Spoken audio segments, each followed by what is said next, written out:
muy antiguas, lo que hacían los antiguos médicos era analizar, probar la orina para poder verificar si tenía alguna alteración, tanto de color o otras características macroscópicas.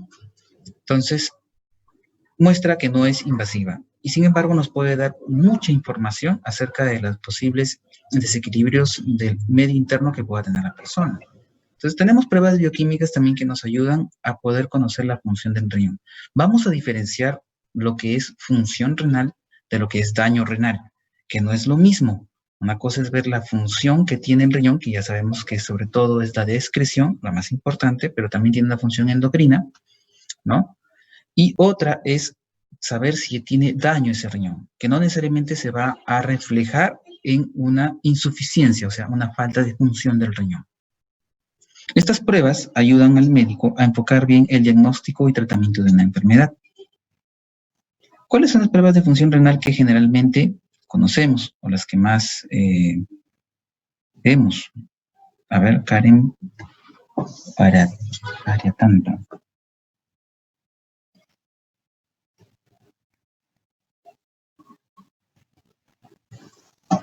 Ya. Entonces están la creatinina, la urea, los electrolitos y la depuración de creatinina. Son generalmente los exámenes que más nos ayudan a poder saber cómo está esa función renal, cómo está funcionando sus riñones. Es muy frecuente encontrar pacientes que pueden ser incluso conocidos que tengan una falla en la función renal. Particularmente en mi caso tuvimos una compañera en mi promoción cuando estuve de estudiante de medicina que sufrió de insuficiencia renal crónica. Ella falleció justo en el momento en el que hacía serum.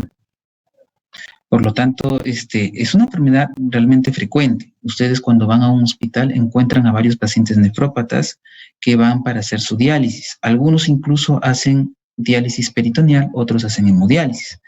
Entonces, es relativamente frecuente y en diferentes estadios de la edad, ¿no? Pueden ser niños, muy niños, que hacen síndromes nefróticos, glomerulonefritis por algunas infecciones o por algunos problemas hereditarios o genéticos. Así como también hay de mediana edad o mayores, adultos mayores. Entonces ponemos con un asterisco acá la proteinuria porque en sí el examen de proteinuria per se, solo él, no nos indica necesariamente una falla en la función renal, pero sí un daño renal. Entonces hay que tenerlo en cuenta porque a veces el daño renal repercute en la función renal, pero no necesariamente, ¿correcto?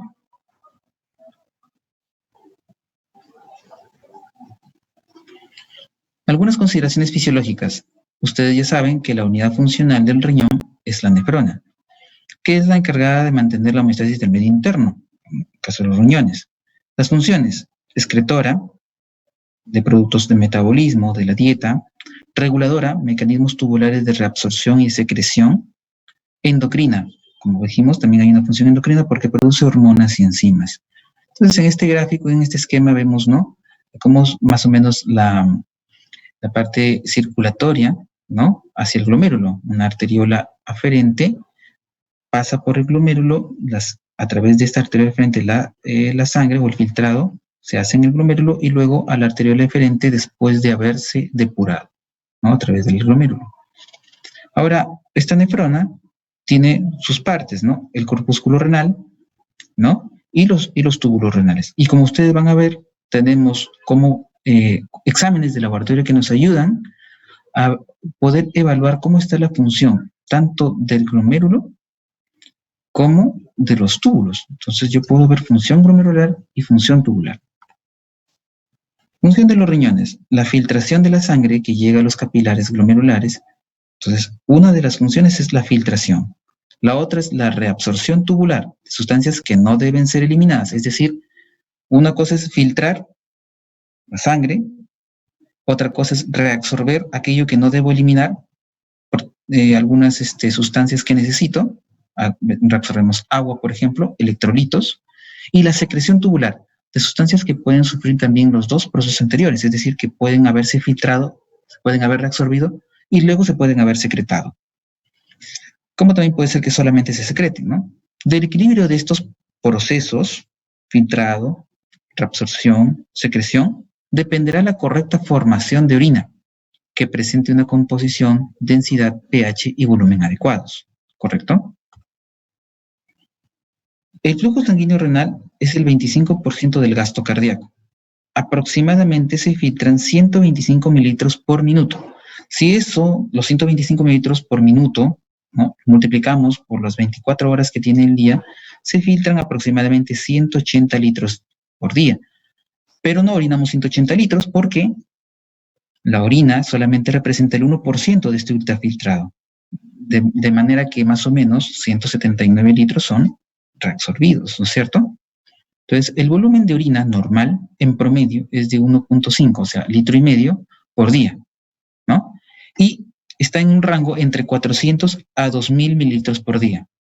Puede ser normal. Sin embargo, se conocen los términos de oliguria cuando una persona mantiene menos de 500 mililitros por día por más de 3 días o 3 semanas, dependiendo de si es agudo o crónico.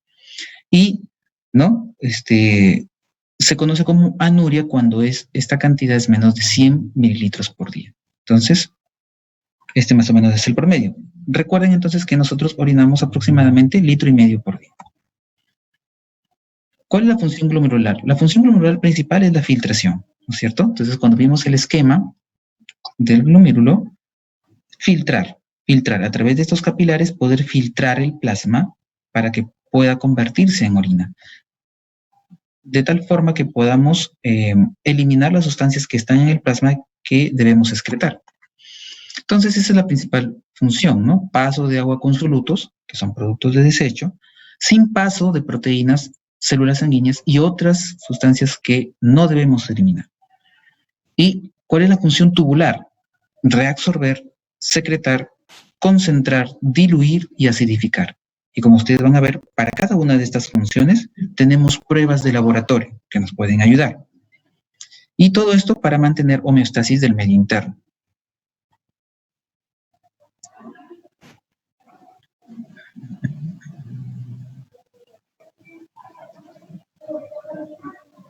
¿Ok? Entonces, la función glomerular generalmente la medimos por este primer analito, que es la creatinina en sangre, que su valor normal, dependiendo del laboratorio, puede variar, pero generalmente es entre 0.7 a 1.1 miligramos por decilitro. Como les digo, cada laboratorio tiene sus propios valores referenciales, ¿sí? ¿De qué depende esta creatinina en sangre? Depende de la masa muscular. O sea, si es que nosotros tenemos una persona con una musculatura mayor, puede tener una creatinina más alta, así como también aquellos que tienen poca musculatura pueden tener creatinina más baja. La función renal, 90% es filtrada esta creatinina y 10% es secretada, pero este 10% es muy bajo.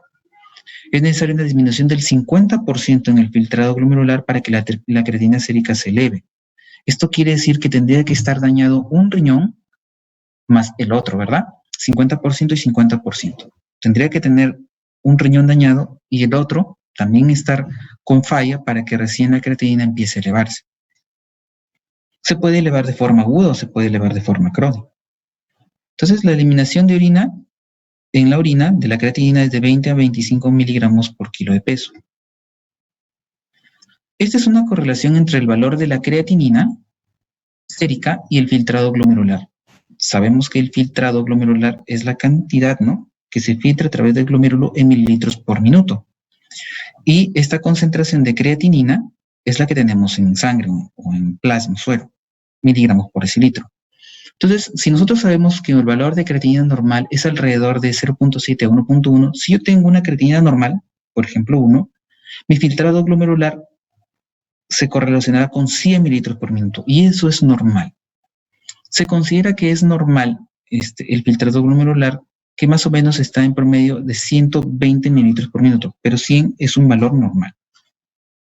Tener una creatinina de 2 miligramos por decilitro se correlaciona con tener un filtrado glomerular de 50 mililitros por minuto, es decir, la mitad, ¿no? Es el doble de creatinina en sangre, significa que eso no lo estoy eliminando, se está acumulando en mi sangre y por lo tanto mi filtrado glomerular ha disminuido a la mitad, porque ha aumentado el doble. Una creatinina de 4 o sea, el cuádruple, significa que también ha disminuido 4 veces, entre 4, el filtrado glomerular, ¿no? Y así sucesivamente. Tiene una relación inversa. Por lo tanto, tener, ya se imaginarán, en un paciente una creatinina de 8, significa que su filtrado glomerular probablemente esté más o menos en 12.5 mililitros por minuto. Para que nosotros llamemos insuficiencia renal, lo consideran, cuando es crónico, a partir de menos de 60 mililitros por minuto, ¿correcto? Entonces, tener ya creatinina de 2 es tener menos de 60 mililitros por minuto y podríamos decir que ya hay una insuficiencia renal, que puede tener varios estadios. El último estadio, que es el de la falla renal ya, es cuando tienes menos de 15 mililitros por minuto. Entonces, tener, por ejemplo, una creatinina de 8 estaría por debajo de esos 15 mililitros por minuto y estaríamos hablando de una falla renal. Entonces, la disminución del filtrado glomerular de 120. Ricardo Agurto, ¿has levantado la mano? Sí, doctor, tengo una pregunta. Sí, dime. ¿La insuficiencia renal es igual que la injuria renal? No. Injuria renal es daño renal. Insuficiencia renal es falla en la función renal. Muchas gracias. Ok. Bien. Entonces, la disminución del filtrado glomerular de 120 a 80 mililitros por minuto solo, ¿no?, se corresponde con un aumento de 0.9 a 1.2 miligramos por decilitro, porque es una relación inversa. La función glomerular también la podemos explorar a través de la urea en sangre. Entonces, el primer analito que hemos visto es la creatinina en sangre. Ahora estamos viendo la urea en sangre, que su valor normal es de aproximadamente 15 a 40 miligramos por decilitro o 0.1 a 0.5 gramos por litro, que es solamente la conversión. Sin embargo, sabemos de que estos valores pueden cambiar de acuerdo al laboratorio, pero siempre van a estar en esos rangos. Entonces, la urea es un producto del metabolismo proteico, sintetizado en hígado. Entonces, hay que recordar esto porque algunas preguntas que vienen en el examen es que la urea es sintetizada en el riñón, ¿no? Pensando de que como es urea, es en la orina. No, es sintetizado en el hígado. Se elimina por el riñón. Principal compuesto nitrogenado de orina. Ustedes saben que el ciclo de la urea sucede en el hígado, ¿ok? Principal compuesto nitrogenado de orina, pero tiene este problema, ¿no? La filtración glomerular es del 90%, pero se reabsorbe entre el 40 al 70%. Cuando hay una enfermedad renal, se incrementan las dos, tanto la creatinina como la urea, y generalmente van a la par. Para el estudio de la función glomerular hay que tener en cuenta estos determinantes: el sexo, la edad, la superficie corporal, la permeabilidad de la membrana basal y el balance entre presiones. ¿Por qué el sexo? Porque no va a ser lo mismo la creatinina que tiene una persona recién nacida que una persona adulta, así como también no es igual la madurez que pueda tener su riñón. Perdón, eso es por la edad. Para el sexo, en masculino y femenino, de acuerdo a que las fallas generalmente renales son más frecuentes, no necesariamente por el mismo sexo en sí, sino por las infecciones, generalmente un poco más en la mujer, por tener una uretra más corta. La superficie corporal sí influye, puesto que hemos dicho que tener más superficie corporal o menos superficie corporal va a hacer que tengas más o menos creatinina, y eso repercute. Además que la depuración de las sustancias va a variar de acuerdo a si es más o menos grande. La permeabilidad de la membrana basal, por supuesto, y las presiones, sí, la presión coloide osmótica y la presión hidrostática. Entonces, los determinantes de la filtración glomerular, necesitamos un marcador. Ese marcador ideal que necesitamos para poder medir ese filtrado glomerular debería ser que tenga una concentración estable en el plasma, que se filtre libremente en el glomérulo, ¿correcto? Que se excrete en orina sin ser secretado, reabsorbido o degradado, para que de esta forma me pueda dar a mí un valor que me indique que lo que tenía en sangre es lo que elimino a través de la orina, para poder calcular qué tanto es lo que yo filtro es igual a la cantidad que excreto.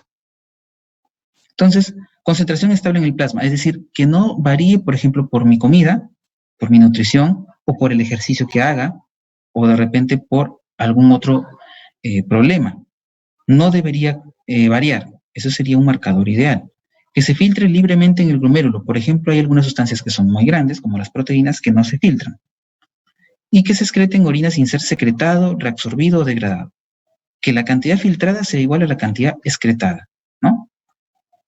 Entonces, llegamos al punto de saber qué es un aclaramiento plasmático, que es un clearance, ¿no? Es la cantidad de sangre que queda depurada de esa sustancia por unidad de tiempo. Entonces, si yo tengo esta sustancia, lo que yo logro aclarar es lo que puedo eliminar en este medio. En este caso, para nuestro ejemplo, sería nuestra sangre. Lo que yo puedo aclarar, ese es el aclaramiento plasmático, la cantidad de sangre que queda depurada de esa sustancia por el tiempo. Entonces, eso quiere decir que mi unidad va a ser mililitros por minuto, o pueden ser litros por hora, ¿no es cierto? Para los aclaramientos tenemos varias opciones.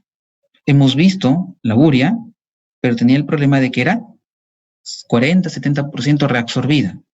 Entonces, la urea, a pesar de que es un buen medidor, como se reabsorbe, en algunas ocasiones no puede medir bien el filtrado glomerular porque se reabsorbe, ¿no es cierto? Entonces, si este es el túbulo en donde se va a formar la orina, por acá, en el glomérulo se filtró, está la urea, pero por acá, en el túbulo contorneado distal, de repente, o proximal, se reabsorbió la urea y no es lo mismo lo que filtró que lo que excretó. Tenemos la creatinina, que ya la hemos estudiado, y que, al parecer, al igual que la inulina, no se reabsorbe, no se secreta, y por lo tanto, todo lo que se filtra, se excreta. Y el ácido paraminipúrico, que lo que hace es secretarse. Entonces, lo que nos mide un poco más es el flujo plasmático renal. O sea, lo que realmente está en el plasma se excreta. Entonces, la urea se reabsorbe, el ácido paraminipúrico se secreta hacia la luz de los túbulos, la inulina y la creatinina no se secreta, no se reabsorbe. Entonces, tanto la inulina como la creatinina serían unos buenos marcadores de aclaramientos. La inulina es mejor que la creatinina para el aclaramiento porque no se reabsorbe, no se secreta, y la creatinina sí se secreta un 10%. Pero la diferencia está en que la inulina es una sustancia exógena, mientras que la creatinina es una sustancia endógena. Es decir, para que yo pueda medir el aclaramiento con inulina, tendría que inyectarle al paciente, y eso es un método invasivo. Entonces, por eso es que es más aceptado y más usado la creatinina para poder hacer la medición del filtrado glomerular. Entonces, se elige la creatinina porque es endógena, solo se filtra y refleja el filtrado, la tasa de filtración glomerular. Su valor normal, entre 140 más o menos 27 mililitros por minuto en el varón y 112 más o menos 20 mililitros por minuto por 1.73 metros cuadrados de área de superficie corporal en la mujer. La inulina solo se filtra también, pero el problema es que es exógena, entonces sería un poco dificultoso poder hacer una prueba que es tan frecuente inyectando a todas las personas que van al laboratorio. El ácido paraminipúrico también es exógeno y se filtra y se secreta, ¿no? Estos son sus valores normales, pero lo que refleja es el filtrado plasmático renal. Y la urea, que es endógena, poco uso, ¿por qué? Porque se filtra y se reabsorbe. Entonces, para el tema de aclaramiento o depuración, se utiliza la creatinina, ¿sí? Y ya saben por qué, porque además de ser endógena, solo se filtra y no se reabsorbe. Ahora, ¿cuál es la fórmula para un aclaramiento plasmático? Esto es sencillo. Tenemos que conocer la concentración en orina de esa sustancia por su volumen en esa orina y sobre la concentración plasmática de esa sustancia por unidad de tiempo. Entonces, las muestras pueden ser sangre en ayuna y orina de 24 horas. Tenemos que recolectar la orina que ha hecho en 24 horas para poder colocar este volumen, ¿correcto? Lo que está en la fórmula. Necesito la muestra de sangre, ¿para qué? Para poder determinar cuánto es la concentración plasmática de esa sustancia. Y esta orina de 24 horas me ayudará a medir su volumen y también a determinar cuánto es la concentración de urea en esa orina, ¿correcto? Entonces, La fórmula para la depuración de creatinina sería así. Creatinina en orina en miligramos por decilitro por su volumen urinario en mililitros por minuto sobre la creatinina en sangre en miligramos por decilitro y deberíamos colocar acá por 1440 minutos que dura el día, ¿correcto? Entonces, un ejemplo, tenemos una creatinina en orina de 120 miligramos por decilitro con creatinina en plasma de 1 miligramo por decilitro y un volumen de orina de 1440 mililitros por 24 horas. A ver, si tienen esta fórmula, hallen la depuración de creatinina. ¿Pueden?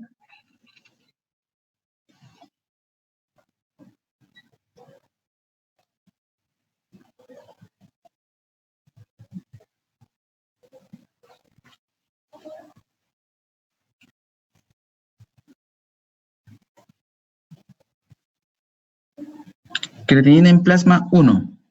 O sea, quiere decir que aquí prácticamente no hay denominador, ¿no? Se va miligramo por decilitro, se va miligramo por decilitro y solamente tendrían que multiplicar creatinina en orina, que es 120, por su volumen, que es 1440. Sería 136.800.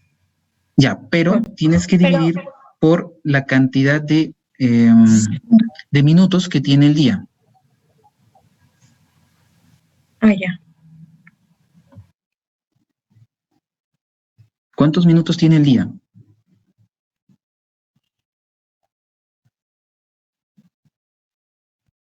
¿1440 minutos tiene el día? Exactamente. Entonces quedaría acá arriba, en creatinina en orina serían 120. 120 miligramos por decilitro. 120 miligramos por decilitro.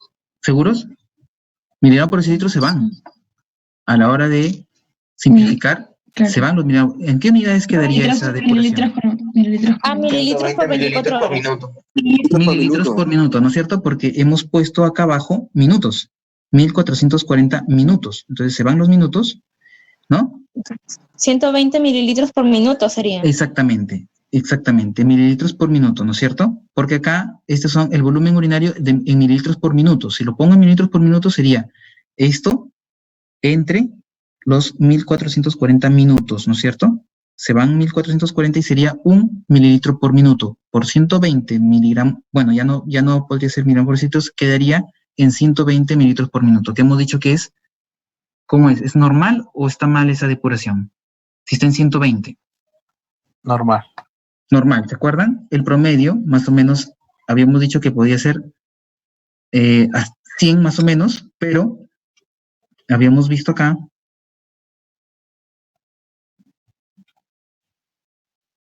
no lo habíamos visto, 125 mililitros por minuto, ¿no? 120 a 80 más o menos, ¿no? Es lo normal.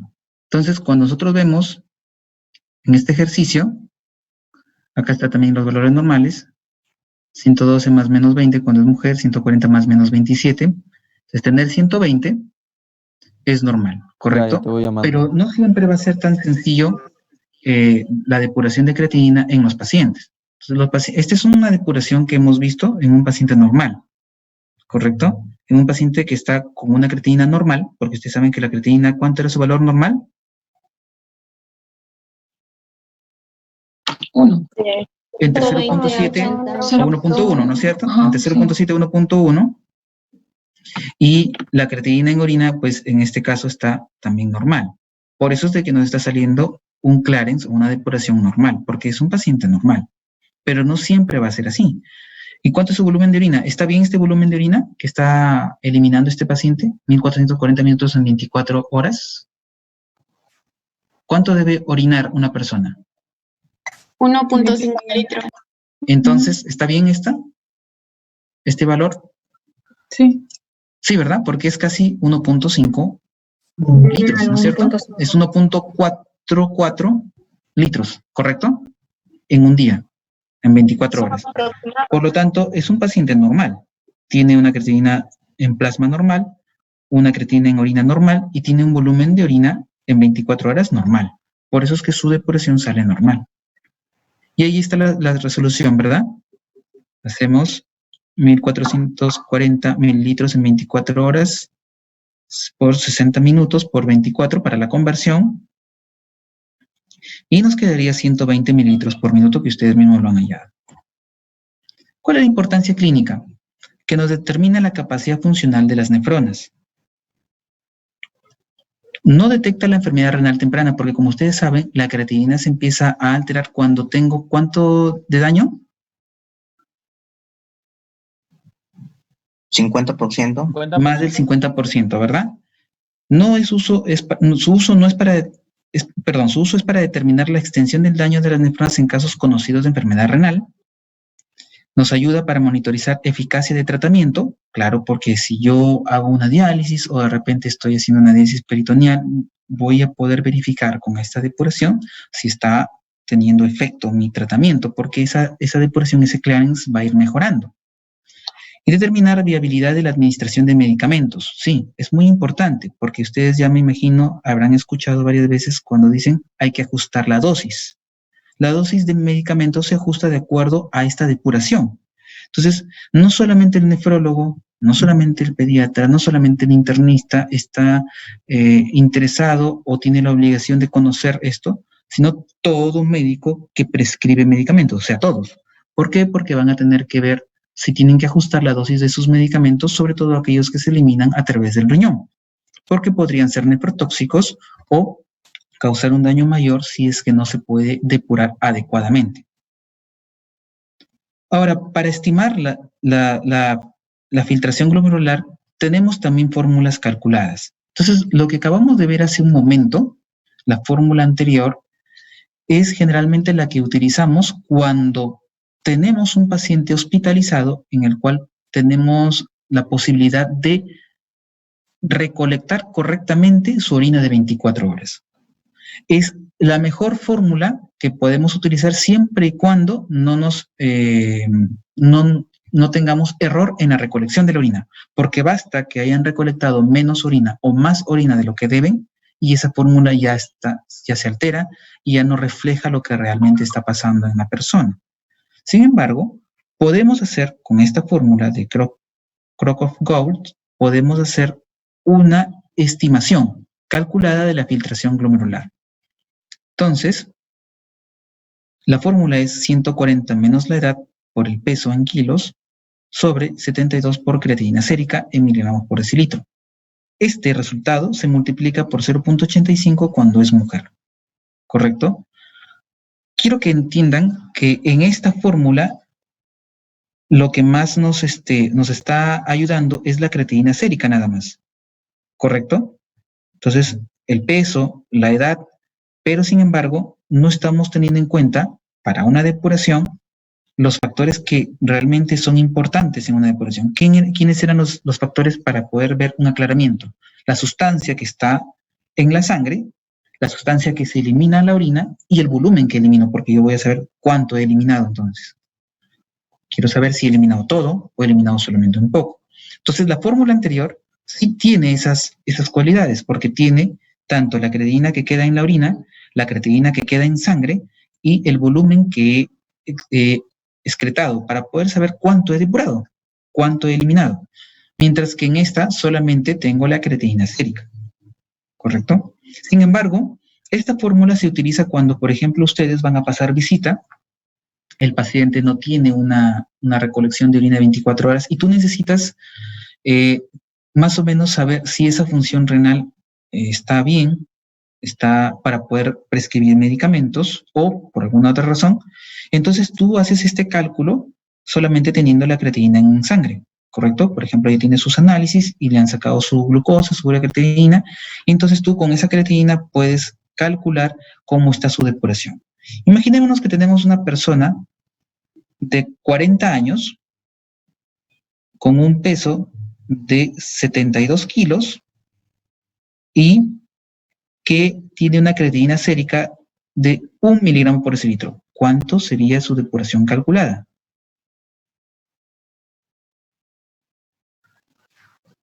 Doctor, ¿puede repetir el peso, por favor?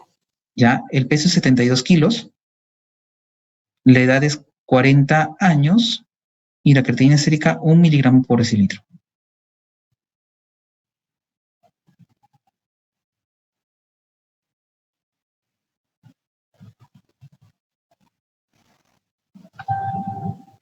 Se multiplica por 0.85 también, ¿verdad? Si es que fuera mujer. 85. Coger a mujer. ¿Cuánto le salió? 85. 85. 85. Ya, es lo que pasa es que ustedes están pensando que es mujer. Bueno, si es mujer, sí sale 85. Sí. Pero si es varón, sería 100, ¿verdad? 100. Sería 100, ¿no? Sí, 100 100. qué. ¿Pero 100 qué?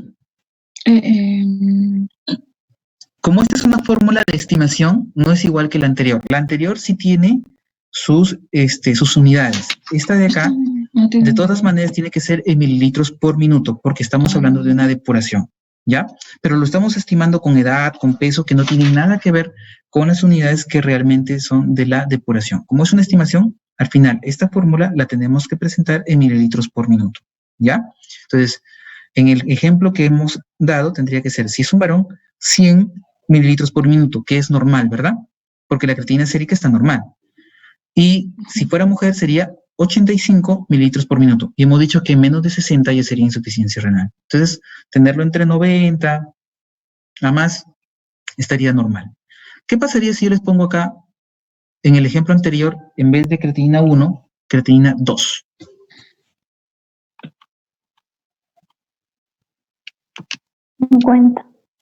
Saldría 50, ¿verdad? Tal y como lo habíamos visto en esa tabla en la que más o menos se calculaba de forma inversa la depuración con relación a la creatinina sérica. ¿Se acuerdan? Entonces, dependiendo de eso, podrías estar en 50 mililitros por minuto, lo cual ya indica que esa persona está con una insuficiencia renal, pero en un estadio temprano. Pero los valores no siempre van a ser enteros. A veces pueden ser, por ejemplo, 2.3, 2.5, 8.7, 3.7, etc. En cambio, cuando yo les digo acá, en esta fórmula, si yo les cambiara y les dijera que la creatinina en orina o que la creatinina en plasma es 2, ¿sí? Creatinina en plasma es 2, pero les digo que el volumen es 2.880, ¿cuánto le sale?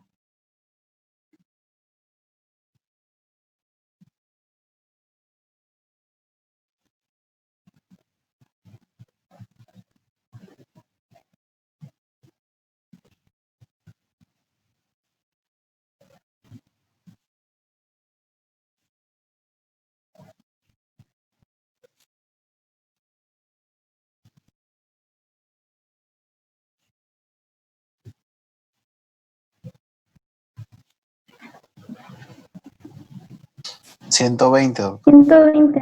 Sale igual, ¿no es cierto? Sale normal, a pesar de que la creatinina en sangre está en 2, como lo tenía el otro paciente.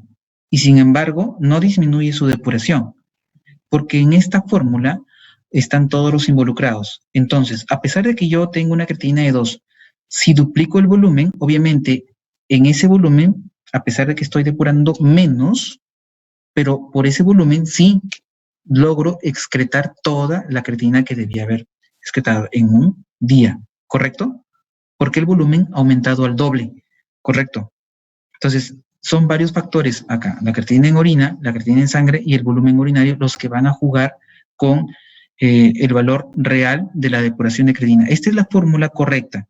Si nosotros tenemos la certeza de que han recolectado el volumen correcto de orina, vamos a tener un resultado real del paciente.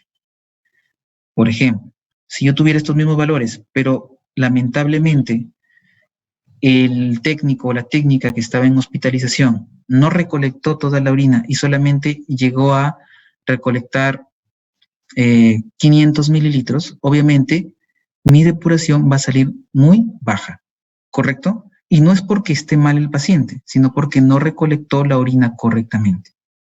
Entonces, es importante recordar que estos valores son importantes a la hora de determinar su depuración, lo cual no pasaría con esta fórmula, ¿cierto? Bien.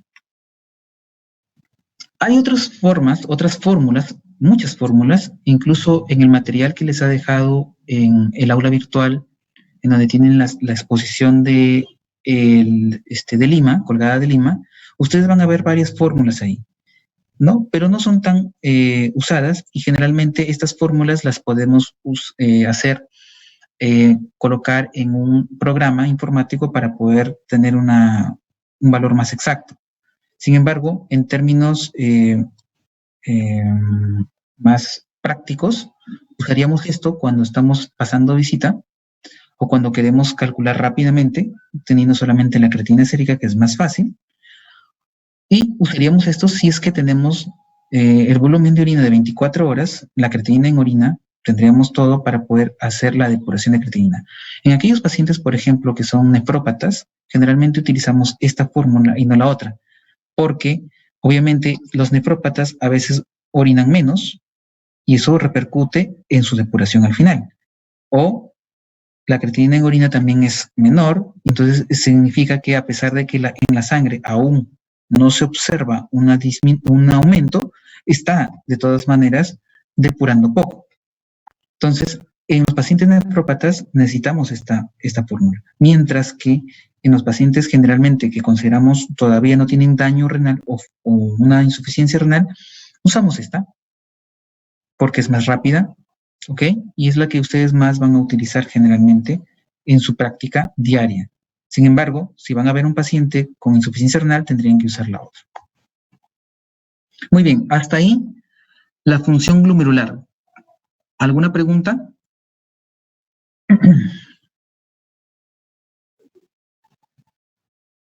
Entonces, recuerden, hemos visto que en la función del riñón tenemos función glomerular, función tubular. Y para la función glomerular utilizamos ¿qué exámenes? La creatinina en sangre, la urea en sangre y la depuración de creatinina, ¿correcto? Como las 3 pruebas más importantes. La creatinina en sangre nos ayuda bastante porque tiene una relación así proporcional, inversamente proporcional a la depuración de creatinina, ¿correcto? O a la tasa de filtración glomerular. La urea también la utilizamos porque a la par con la creatinina aumenta, sin embargo tiene el problemita de la reabsorción, ¿correcto? Y para la depuración tenemos 4 analitos que podríamos utilizar, pero lamentablemente 2 son exógenos y son más invasivos. La otra es la urea, que tiene el problema de reabsorción, y por eso elegimos a la creatinina, que es endógena y que generalmente solamente se filtra y se secreta muy poco. Por lo tanto, nos da una buena aproximación a lo que está sucediendo con el filtrado glomerular. Entonces, esas son las pruebas que hemos visto en la función glomerular, ¿ya? Ahora vamos a ver la función tubular. Para la función tubular, más sencillo, tenemos este cuadrito en donde vamos a ver las funciones que tenemos. Para la secreción, usamos el ácido paraminoipúrico. ¿Por qué? Porque esta es la sustancia que se secreta. A pesar de que es exógena, no tenemos otra forma de poder calcular mejor la secreción que no es con este analito. Entonces, para la secreción, recordar, pregunta de examen, ¿qué analito usamos? El dosaje del ácido paraaminoipúrico para la secreción. Para la reabsorción, utilizamos de preferencia el aclaramiento de litio. Se ha visto de que este litio se reabsorbe y se reabsorbe en la misma proporción que el sodio y el agua. Por lo tanto, para nosotros es importante poder utilizar este aclaramiento de litio para poder determinar si la reabsorción de los túbulos está correcta. Bien. Tenemos también la acidificación, o sea, la capacidad que tiene el riñón de acidificar la orina. Y para eso utilizamos la administración oral de cloruro de amonio, que este ácido lo que va a hacer es acidificar la orina, y nosotros con una titulación vamos a poder saber qué tan ácida se hace la orina cuando administramos este cloruro de amonio, y lo podemos hacer a través de un pHímetro o lo podemos hacer de otras maneras. Para la osmolaridad plasmática urinaria, usamos la fórmula de la osmolaridad. Ustedes saben que la osmolaridad, ¿no?, nos puede ayudar a saber si esa orina puede contener la cantidad de solutos necesarias para su eliminación. La capacidad de concentración y dilución de orina la hacemos a través de estas pruebas. Para la concentración, a través de la prueba de la vasopresina o hormona antidiurética, y para la dilución lo hacemos a través de la dilución de la orina a través de la ingesta de agua. ¿correcto? Vamos a verlo con detalle. La capacidad de la concentración de la orina, ¿sí? Entonces, la orina normalmente, no sé si ustedes coloquialmente escuchan, has orinado muy concentrado o muy diluido, muy amarillo o muy transparente. Muy bien, entonces la capacidad para concentrar la orina del riñón, ¿no? Para su dilución en sobrecarga acuosa, o sea, cuando tomamos gran cantidad de agua, el riñón tiene la capacidad de hasta 40 miliosmoles por kilo. Mientras que cuando más bien te deprivas de agua, no tienes agua, estás en un desierto, tienes la capacidad de concentrar hasta 1200 miliosmoles por kilo. Entonces, ¿en qué consiste la prueba de concentración de orina? Explora la capacidad de la concentración urinaria tubular, dependiente de la hormona antidiurética con máxima restricción acuosa. Es decir, no le damos agua, 12 horas sin líquidos, y a la vez le administramos la hormona antidiurética, ¿no es cierto?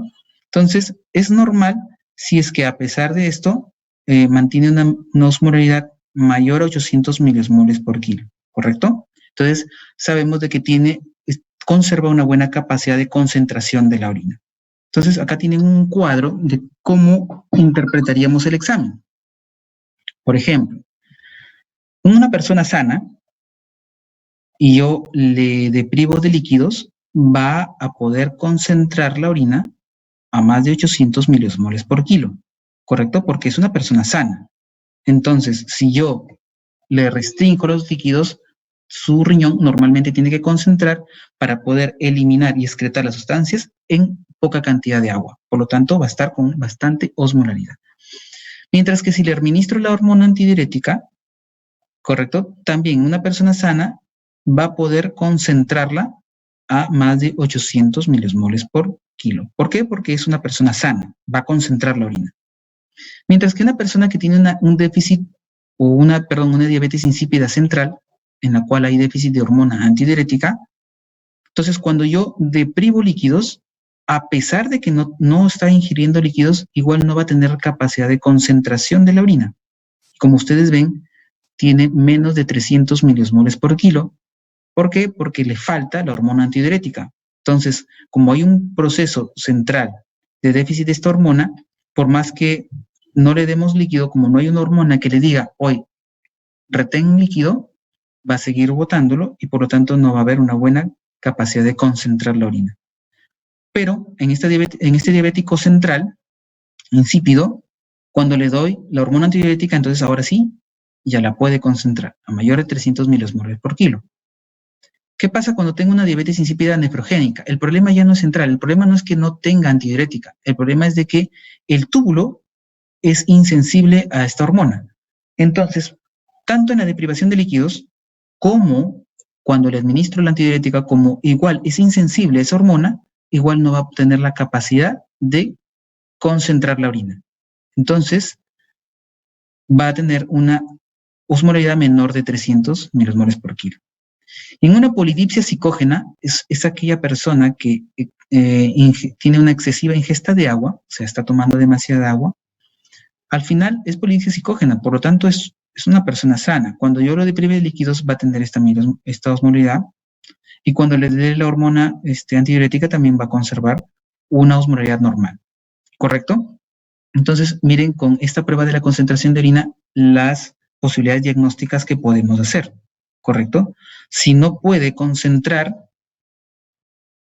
pero sí cuando le doy la hormona antidiurética, significa que puede ser una diabetes insípida central. Pero si a pesar de ello no concentra, igual sigue diluida, significa que es una diabetes insípida nefrogénica. Bien, hemos visto la capacidad o la prueba de concentración de la orina. También tenemos entonces una prueba de dilución, ver la capacidad que tiene el riñón de diluir la orina. Generalmente es cuando tenemos una cantidad excesiva de ingesta de agua o líquidos. Entonces, para esta prueba administramos 1200 mililitros de agua, 20 centímetros cúbicos por kilo de peso, en ayunas en 15 a 30 minutos. ¿Correcto? Controlamos cada hora en las 4 horas siguientes la osmolaridad y es normal que la caída de la osmolaridad sea a menos de 80 miliosmoles por kilo. Claro, va a estar diluido, ¿verdad? La utilidad clínica es muy limitada, tiene poco uso. Sin embargo, hay una capacidad de dilución alterada cuando tenemos una secreción inadecuada de hormona antidiurética, es decir, cuando tenemos una antidiurética aumentada. Por ejemplo, en un tumor que puede ser de la hipófisis posterior, ¿no es cierto? Insuficiencia renal crónica avanzada, ¿correcto? Y también en las situaciones de hipovolemia, ¿no? Entonces, cuando tengo hipovolemia, al no tener líquido, por lo tanto, no voy a poder diluir, ¿no? Muy bien. Para la acidificación urinaria, ¿se acuerdan cuál usábamos para acidificar? Habíamos dicho que había una sustancia. ¿Cloruro de amonio? El cloruro de amonio. El cloruro de amonio. Entonces, el pH urinario varía en un rango entre 4.5 a 7.9. Ese es el normal. La acidificación urinaria permite normalizar el bicarbonato en sangre. Es decir, reabsorbo el bicarbonato, acidifico la orina, obviamente se acidifica la orina, pero recupero ese bicarbonato en sangre que necesito. Entonces, necesitamos saber si ese riñón conserva su capacidad de acidificar la orina y de esa forma conservar bicarbonato.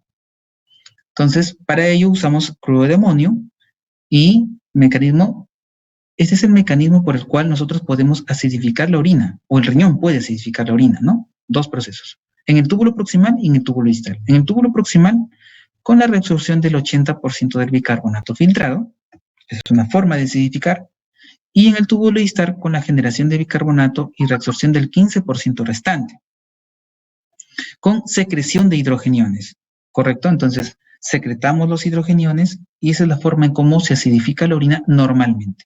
¿Qué hacemos en una prueba con el cloruro de amonio? Simplemente le damos el cloruro de amonio al ser un ácido, entonces va a empezar a acidificar la orina para poder eliminar el exceso de hidrogeniones y retener el bicarbonato para, de alguna forma, taponar ese desequilibrio del pH que hay por el ácido que le estamos haciendo ingerir, ¿no? Que es el cloruro de amonio. Muy bien, hasta ahí hemos visto las pruebas de función tubular. Entonces, habíamos visto que habían pruebas que eran para la secreción. ¿Cuál era? El dosaje de ácido. Para Ácido para aminohipúrico. Tenemos uno que es para la acidificación, que lo acabamos de ver con el cloruro de amonio. Tenemos otros que son para la concentración y para la dilución de la orina. Entonces, todas ellas son función tubular. Y para la función glomerular, ¿cuáles serán? Creatinina, sangre, aclaración de creatinina y urea. Perfecto. Entonces ustedes están listos para el examen. Ahora, vamos a la última. Proteinuria. Habíamos visto desde un inicio que habían exámenes que nos indicaban función, ¿verdad? Y dentro de la función habían función glomerular y función tubular. Y dentro de las funciones habían varios exámenes, pero había uno que estaba con un asterisco que era la proteinuria, que más que función, ¿qué es lo que nos indicaba? Daño del riñón. Cuando el riñón deja pasar proteínas que no debería, significa que hay daño en el riñón, daño en su membrana basal, inflamación, diferentes noxas o injurias, como dijo su compañero, que pueden hacer escapar proteínas a través del glomérulo, ¿correcto?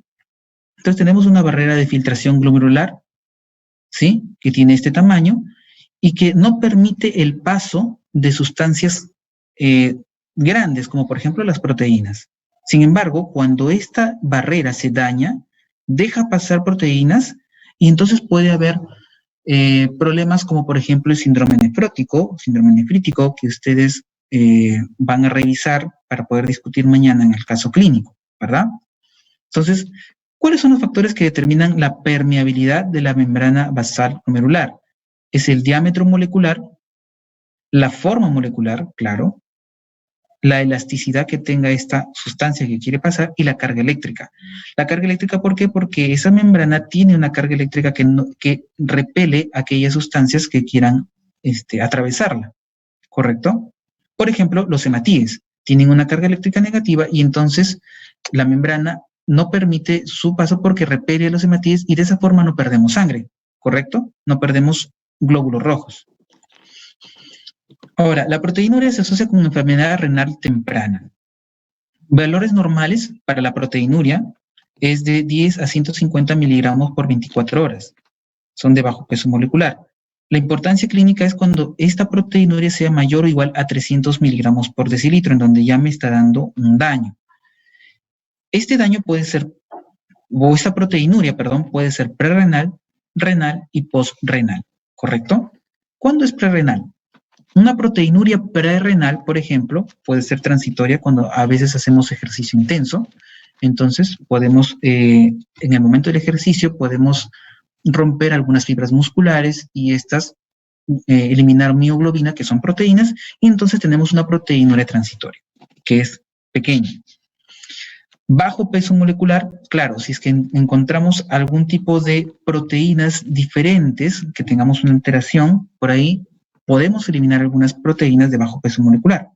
Asociada a inflamación. Si nosotros tenemos, por ejemplo, una infección urinaria, una infección glomerular, una pielonefritis, podríamos dejar escapar proteínas. ¿Por qué? Porque esa membrana basal, al inflamarse, se separa y entonces deja pasar proteínas por la inflamación. En un mieloma múltiple es renal, ¿por qué? Porque hay unas proteínas de Bence-Jones que son proteínas anómalas que van a eliminarse por tener gran cantidad de proteínas que tienen que eliminarse. La leucemia mielomonocítica o la rhabdomiólisis, que es un problema de muscular, ¿no? De músculo. Entonces, cuando yo tengo una mayor cantidad de proteínas o bien producidas, que pueden ser también por problemas neoplásicos o por problemas inflamatorios, entonces estas, al tener gran cantidad, van a atravesar esa membrana basal glomerular. Proteinuria prerrenal. La proteinuria postrenal es aquella que no pasa por el glomérulo, sino que es porque hay un daño en, por ejemplo, las vías urinarias bajas, en infecciones bacterianas bajas, postrenal, postriñón, o presencia de líquido prostático, grandes cantidades de espermatozoides, obviamente también son proteínas. Entonces, si yo tuviera un daño, una herida, por ejemplo, en la uretra, en la pelvis renal, después de el glomérulo, podría perder proteínas, pero no porque se hayan filtrado, sino porque es un daño postrenal. Por ejemplo, en un cálculo que pueda dañar el urotelio de ese lugar, tanto de la uretra o del uréter o de la vejiga, entonces, o un tumor por ahí, podríamos tener proteinuria postrenal.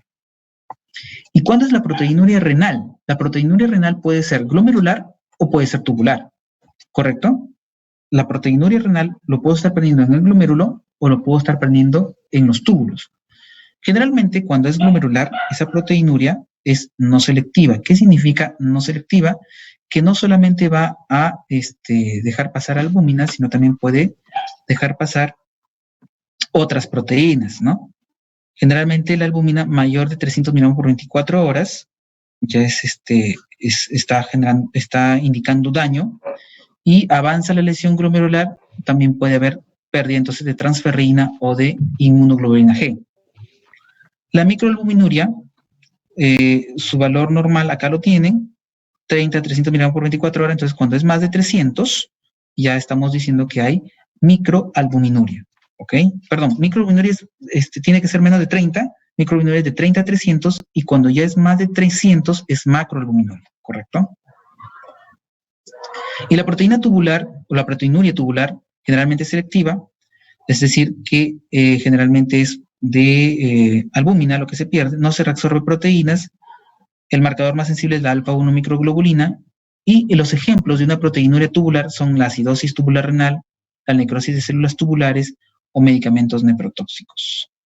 ¿Correcto? Para el estudio de la proteinuria, podemos hacerlo con la orina de 24 horas, ¿no es cierto?, para poder saber la forma cuantitativa, es decir, qué cantidad de proteínas estoy eliminando, pero si yo quiero estudiar a fondo qué tipo de proteínas estoy eliminando, hago un estudio electroforético.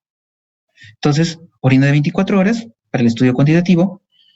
Micción aislada, puedo hacerlo a través de la reacción proteína-creatinina en una orina aislada, no de 24 horas, también me puede dar un indicio parecido a cómo sería una proteína de 24 horas, y para identificar el tipo de proteinuria se hace el proteinograma electroforético. El proteinograma electroforético es un corrido en la cual las proteínas van a migrar en las regiones de acuerdo a su carga eléctrica.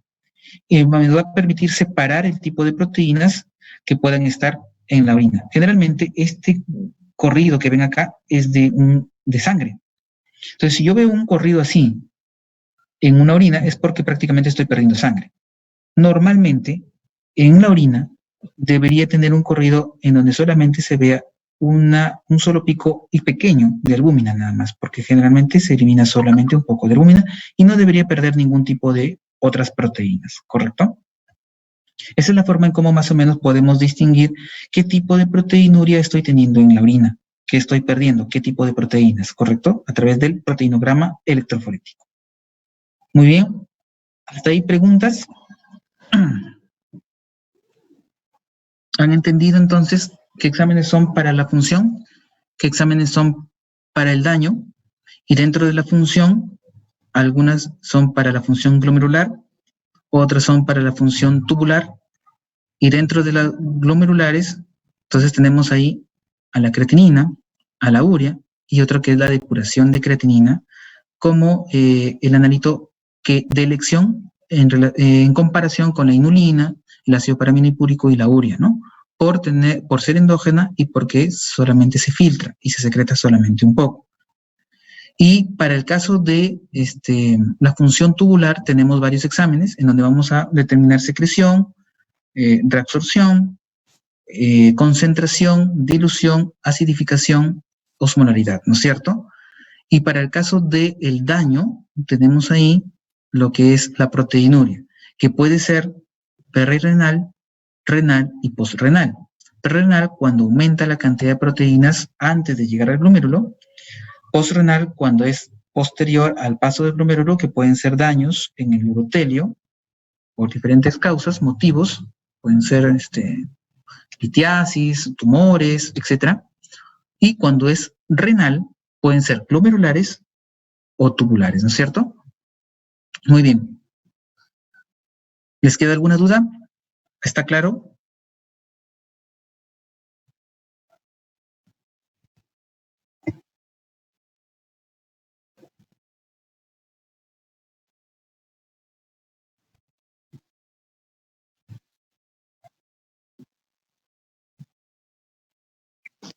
¿Cuál es el parámetro para saber si un paciente es candidato para una hemodiálisis, por ejemplo? Ya. Generalmente se va a iniciar de menor complejidad, un tratamiento de menor complejidad a uno de mayor complejidad. Entonces, siempre cuando una persona está en un estadio de insuficiencia renal en el cual el filtrado glomerular desciende por debajo de 30 mililitros por minuto, entonces, al ser ya estadio 4, empieza con su diálisis peritoneal. Diálisis peritoneal significa que yo voy a colocar en el peritoneo un tubo para poder hacerlo de forma domiciliaria, la misma persona lo hace, poder hacerse su diálisis, ¿no? Entonces, las personas que ya tienen una insuficiencia renal crónica, por ejemplo, necesitan suplir la función renal que está disminuida de una forma manual, que podría ser, por ejemplo, esa diálisis peritoneal. Cuando ya esa persona hace fibrosis de la pared peritoneal, ya no puede hacer la diálisis de forma normal, porque ya el líquido que le coloco para hacer la diálisis peritoneal no cumple el efecto deseado, es decir, todavía mantiene unas creatininas altas después de la diálisis, significa que ya ese peritoneo ya está fibrosado y no hace un buen intercambio de sustancias de excreción. Entonces ya tenemos que pasar a la hemodiálisis. La hemodiálisis es en una máquina que lo que hace es como si fuera a través de unas fístulas arteriovenosas, colocar un catéter por el cual la máquina va a extraer la sangre, la va a depurar fuera y luego la va a incorporar nuevamente a la persona, dejando la excreción de sustancias en la máquina. Es como si fuera un riñón artificial. El problema del equipo es que tiene varios riesgos. Entre ellos, la máquina, al ser utilizado en varias personas, te puede dar algunas infecciones, como por ejemplo hepatitis B, hepatitis C, el mismo VIH, e incluso algunos daños porque el pasaje por la parte externa de la sangre puede causar un poco de hemólisis.